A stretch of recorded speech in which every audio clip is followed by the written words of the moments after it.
Welcome, everyone, to another edition of our weekly NFL betting show right here on sportsbet.io. I'm joined, as always, by the incomparable Lou Finicaro. I'm calling you incomparable, Lou. Had enough conversations at this point to know that. You can follow him at Gamblelou or go to gamblelou.com to see more of what he does in the sports betting world. I'm your host. My name is Chris Farley. Been a pro bettor now for 5 years, and you can follow me at Farley Bets. All right, Lou, looking back at last week, the hate your money mentality worked a few times again. Maybe some other instances it didn't. I know Thursday night we talked a little bit about the Giants and Cowboys. Giants covered that line.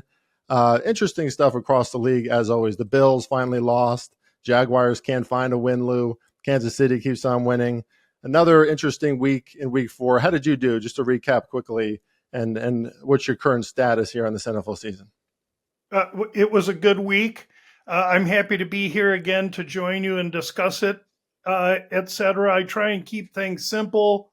3-2 with asterisks, and the asterisk is that you gotta, if you're gonna be in this business, you better keep some Rolaids by you, because you're gonna have wins that come out of nowhere that you shouldn't have, and you're gonna have wins that you shouldn't lose that simultaneously or consequently come out of nowhere, and you talk to yourself. And so it's a game of inches. The Jet wide right field goal to end the game against Denver for a money line parlay would have made a huge difference in the week, but it is what it is. I'm a huge Bill Parcells fan.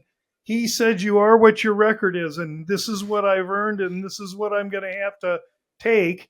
And the year has been a struggle. I'm just barely above 500 and trying to swing for the fences and keep things simple and earn, even though now, as we've talked, I've been saying you got to hate your money. I've been saying we don't know anything. Well, we've got a month of football, 4 different weeks of football. And so now I begin to bring in some analytics and look at offensive and defensive tendencies for teams. And that greatly supplements how I look at these games. Yeah, you brought up Bill Parcells. Lou, I was 5 years old when the Bills missed a field goal in the Super Bowl and the Giants won that. I still remember that, running around the house, probably in my pajamas at the time. I'm a big Bill Parcells fan as well. As far as I go, relatively even week in my I wish I had it, but I didn't have it situation was the Bills had them in a teaser leg from 2.5 up to 8.5. And after how brilliant they've played through 3 weeks, I thought that one was probably in the bag, but that's the way the NFL goes, right? The Ravens ran a train over them. And yet we embark on another week here of NFL action. Always interesting here at sportsbet.io as we tackle these primetime games. We got another game fit into this slate that we're going to talk about today as well. We'll start, Lou, with Tampa Bay at Atlanta. Tampa Bay, very impressive win at home, really dominating the Eagles in every category in that game. Atlanta kind of squeaked by their win against the Saints. No offensive touchdowns in that one. And the odds makers put this as Atlanta -3 to open, but seems like people are buying into that Tampa Bay product right now after what they saw. It's moved down to Atlanta -1.5, and the total hasn't moved, sitting at 43.5 for Thursday night football. NFC South battle. This one's pretty tough for me, Lou. I might just have a stay away here in this situation, but I would say that the Tampa Bay Bucs make a pretty darn good teaser leg. What say you about Bucs and Falcons? Yeah, I mean, so old school handicapper like me, and you're going to give me, a division dogs. I mean, a division game, and I got a division dog. And of course, Atlanta's 3, and then after everybody watches them last week, and they didn't really excite anyone. And meanwhile, Tampa Bay looked pretty solid. So you see that 1.5 point adjustment has been made, and I tend to agree with it. Listen, this is a division that's totally incestuous. So you're going to have 3 teams at 8-9 or 9-8 at the end of the season. I'm involved in Tampa Bay in division positions at plus 325, 330 in this division, and so this is a big game for Tampa. When I look at them numerically, they look very, very similar. And it's a division dog that isn't getting 3. It's the easiest pass I can think of as well. Overall on Thursdays, I don't want to play the Thursday game unless there's a compelling reason. I don't see the compelling reason here. The teaser is interesting, but it's a road team now, so I'm not strictly adhering to the Wong theorem. And I'm the first one to break the Wong theorem. I tease NFL totals, and a lot of experts will do jumping jacks at how distasteful and how wrong that is. And I'll tell you, I'm going to keep doing them. The tool for 6 points is there for me, and it sure didn't hurt me in last week's Chicago Bear game. So I'm not going to stop doing it now. Yeah, the one thing I'll probably look at in this game is the total. 43.5 feels a little low for me. We know that it's in a dome, so there's not going to be any weather complications here. Tampa Bay is certainly moving the ball a little better right now. I think, the only thing that's kind of talking me off of that is the return of Vita Vea for the Bucs. Just makes a big difference, doesn't it? He's raised a big body right there in the middle and can kind of shut down the opposing team's run game, makes a difference in the passing rush. So probably nothing for me in this game either. But I love what you said, Lou. You got to break some rules sometimes, right? Sometimes it's advantageous. And it probably a stay away for both of us in this one, it sounds like, for now. All right, let's go to a game. This is going to be the outlier game we talk about because it's not a primetime game, but it is a marquee game. Baltimore at Cincinnati. The Ravens off of that huge win on Sunday night. So you're seeing the Ravens all over Twitter right now and social media. They're like the number one power rated teams all of a sudden, according to everybody. Well, this line already went up as a 1 point advantage to the Ravens, and now it's up to 2.5. The Ravens side is also juiced, which means we might see a 3 here. And then you're beginning a division home dog at 3, which to me would be very enticing to take these Cincinnati Bengals, Lou. Total has moved from 48 to 50 and 51. I imagine that's because of what the Cincinnati's defense has showed us, which is not that much. So expecting a lot of overs from the Bengals. So I'll just keep it there, Lou. When I'm getting +3 with Joe Burrow and the Bengals, and to see what he's done in the past in these situations, and I think back at that game last year, they were hosting Baltimore. They were running up and down the field all over Baltimore, and then Joe Burrow hurt his finger or his wrist, and that was the end of that one, right? So I'm sure he wants this game back.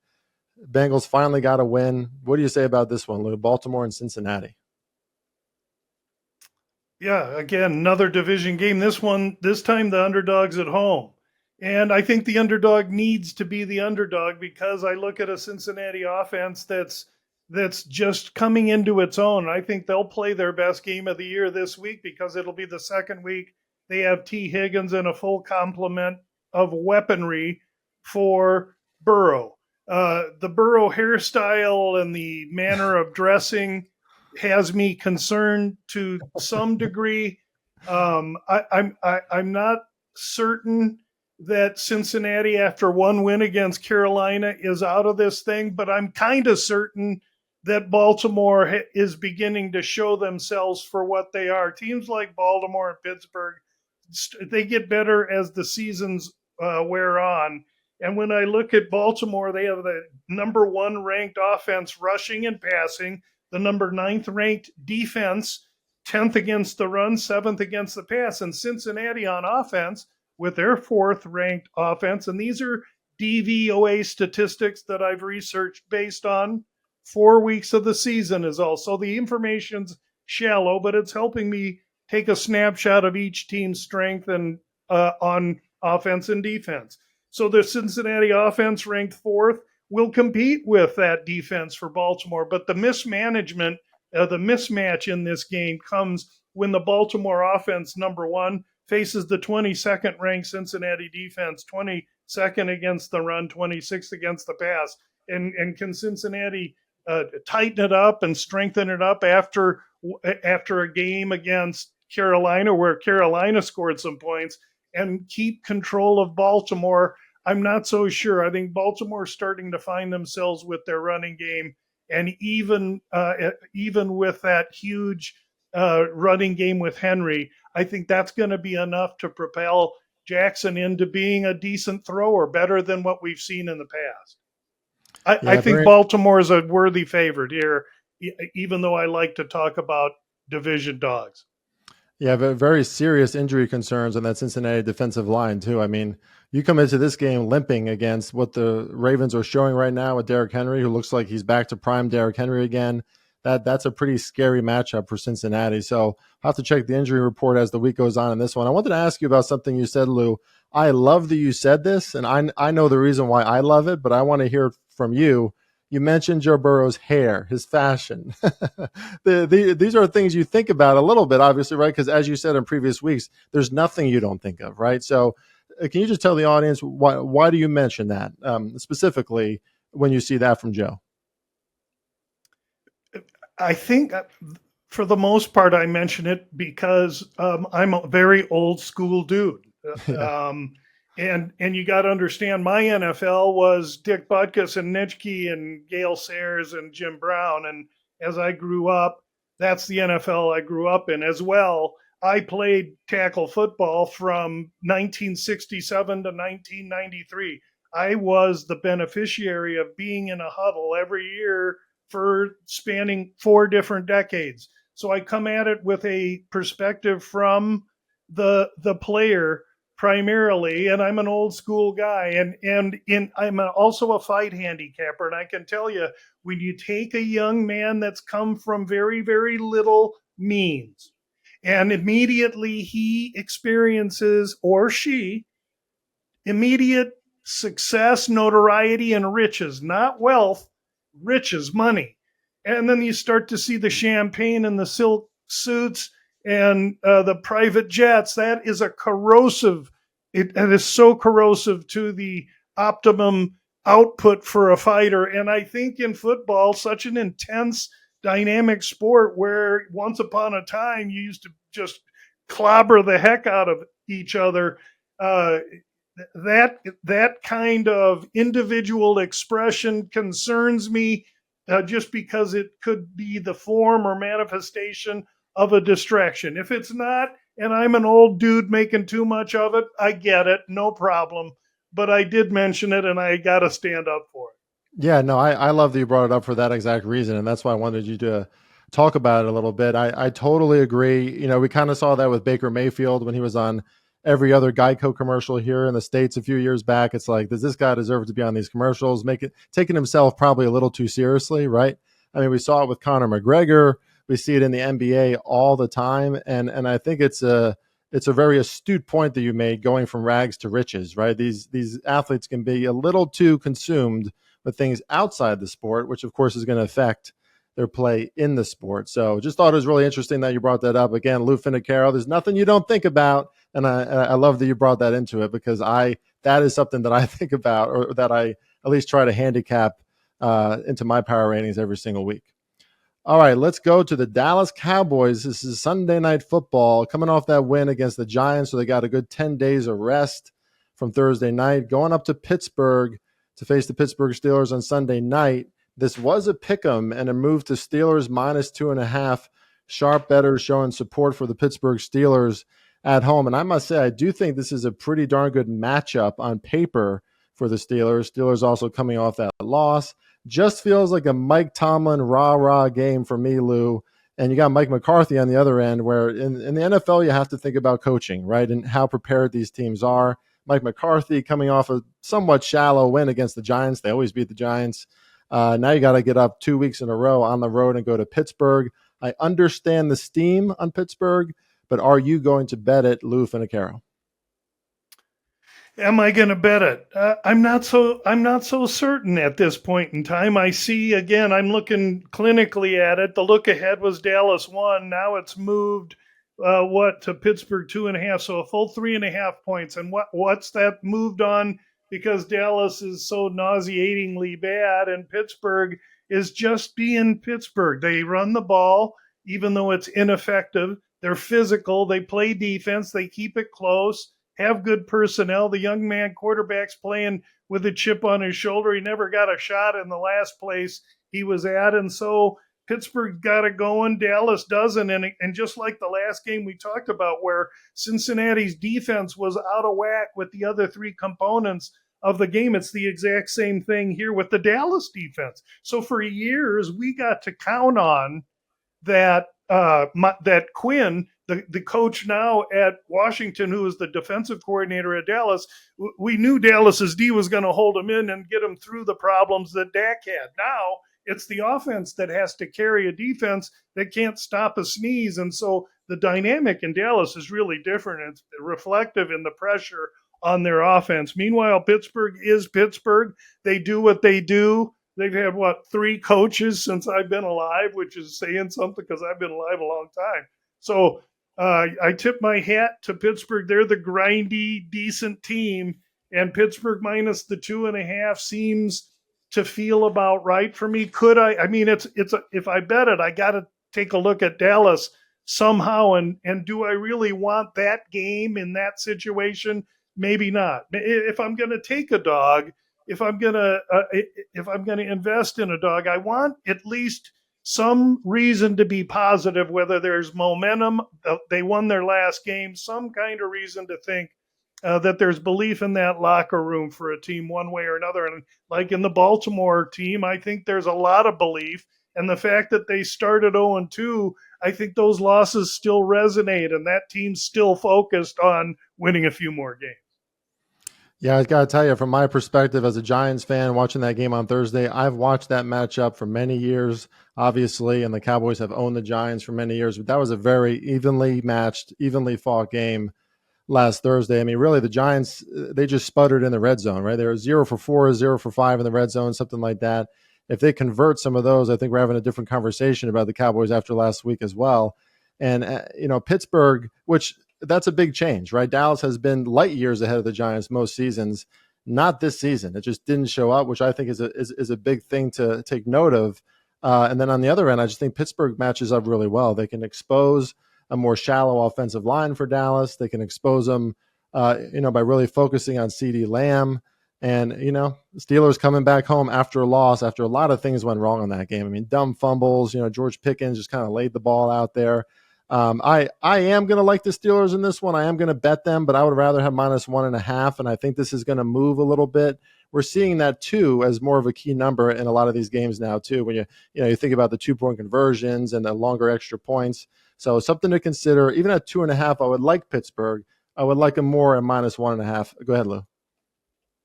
Yeah, and all I want to say is, if you listeners are feeling like Chris is, then I would be patient here, because the Cowboys is America's team, and you're liable to get some Cowboy action, but not till Saturday night, till the lights on the college board go off and they start to look Sunday into NFL. That's when you might see some buyback on Dallas, and you get back down to that under 2 or so. So it doesn't hurt to have patience sometimes and monitor how that market works. And Dallas carries some weight with the populace. Absolutely. I could even see that line movement coming in on Sunday, since it's a Sunday night game, right, throughout the day. Kind of your common even better more so notice on the standalone Sunday. Sure. All right, we'll move on to the Monday night football game. You talk about significant line movement here, Lou. We've seen it probably more in this game than any other. Sharp bettors out there, or should I just say big money, seems to like the Saints in this matchup. The Chiefs opened up as minus 6.5 at home on Monday night. Saints, that's now down to 5. Saints getting 5 points now on the road, and the total has moved significantly as well. Was 45.5, now down to 42.5. Of course, some injuries for the Chiefs there, right? You got guys like Rashee Rice now, who's joining Isaiah Pacheco on the injury list. It's just looking pretty shallow there for the Kansas City offense. And the Saints, they moved the ball last week, but they lost to a team that didn't get an offensive touchdown. I can see why bettors out there like the Saints in this matchup. I'm just a little hesitant, again, from a coaching perspective. Okay, Dennis Allen and Clint Kubiak. I mean, I like Clint Kubiak, but Dennis Allen going up there to Kansas City against Andy Reid and Patrick Mahomes. Listen, the thing about Mahomes and the Chiefs is they find a way. And it's not looking great. It's not looking great for their offense and their injuries right now, but they're still 4-0, Lou, and they're 3-1 against the spread. And now they survived, a gauntlet of situations, and they get to go back home. So I'm not firing on the Saints just yet, but I understand the line movement. What do you think about this one? Yeah, you mentioned all salient points, and the line movement away from Kansas City, the total going 45.5 to 42, all indicative of those injuries that you mentioned, and rightfully so.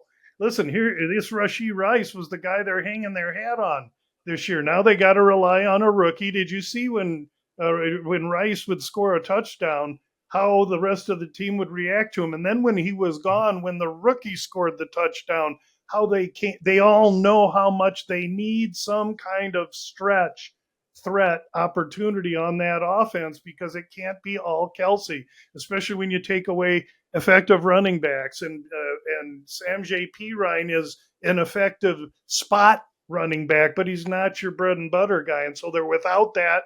They're without receivers. The continuity of their offenses, the Kansas City Chiefs' focus is to make the playoffs and win the Super Bowl. And what manner, way, shape, or form they address this game in, I would never say that any team goes into it looking beyond or looking to not win a game. Kansas City is a professional outfit. They're going to go out there and give it all they got. That said, they're in a terrible spot here, and the game just smells of the under the way that line is moving, because New Orleans does have a salty defense that's played well against the teams they've played against. So an inept Kansas City offense is just trying to get by from one week to another. Both of these teams are going to play this really close to the vest. This is, 13-11 if they could make it that way. And so for that reason, I'd find a way to take points in this game, no matter who's getting them.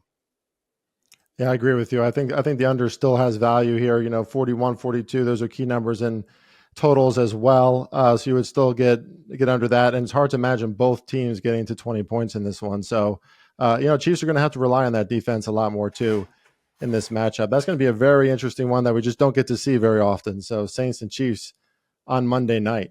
Well, there could be some pressure on that Chief defense, because this Rashid Shaheed is a stretcher. Boy, Kansas City should be talking to New Orleans about getting that kid on there. That solves the problem immediately. And Alvin Kamara seems to have come back. So that snoozer against Atlanta might have been the exception, not the rule. And they may get back to scoring some points here against a Kansas City defense ranked 19th against the pass. We'll see. Yep. And I'm not sure if it's rumors or whispers or whatever, but there's some talk that we could see Devontae Adams, who's not very happy in Vegas, making a move to the Kansas City Chiefs. That would be a dangerous situation. I mean, I don't know how they would do that, Lou, but I've seen that. Is he the speed? But is he the speed, the stretch threat that they need? Yeah, probably not the stretch threat, but he's still pretty elite. Okay. I mean, they got plenty to attack the middle of the field. They got that Scantling back, and they got big bodies. They need greased lightning. Maybe they're confident with the young rookie that they have. He's looked good to me. He's fast. That's for sure. He's fast. Maybe Travis Kelce can get more than 30 yards in a game too. That'd be interesting. Well, they're doubling him. That's why he's having so much fun pointing his fingers and everything, because he's drawing a swarm of bees, and the rest of his team, if not, the ones that at least can put pads on and play, are out there contributing. That's right. Yeah. Well, getting double covered and going to a lot of Taylor Swift concerts in the summer might do that to you, right, Lou? All right. Well, with that wraps up another illustrious show here with my friend Lou Finocchiaro. You can catch us here every week at sportsbet.io, including the video stream on YouTube, as we continue to dive into these primetime and marquee matchups for myself, for Lou, for all your friends here at sportsbet.io. We'll see you next week. Let's win some coin. Please bet responsibly, and good luck with your bets in week 5. See you later.